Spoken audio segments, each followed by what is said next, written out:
আজকে আমি কোথায় আসছি জানেন? আজকে আসছি আমার মার কাছে। সে আমার মা না হলেও সে আমার মা।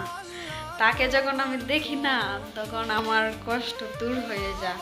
কারণ হচ্ছে সে শত হলেও বাংলাদেশি আর আমার মা। দেখি না আমার কলজাটা চেপে যায়। তোমার সিলেটের ভাষায় কইলা নাকি তা?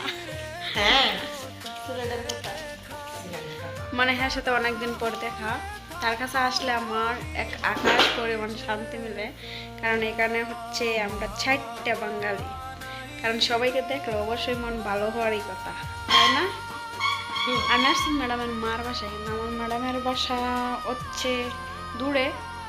তবে ওইখানে যত সব ফিলিপিনি উগান্ডা বুগান্ডা, আর এখানে সব বাঙালি ম্যাডামের মার বাসায়। দুই বাসা মিলে আমরা ৪টা বাঙালি।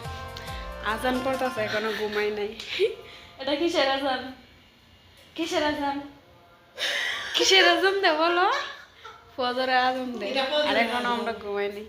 যাই ঘুমাই গা। Good night.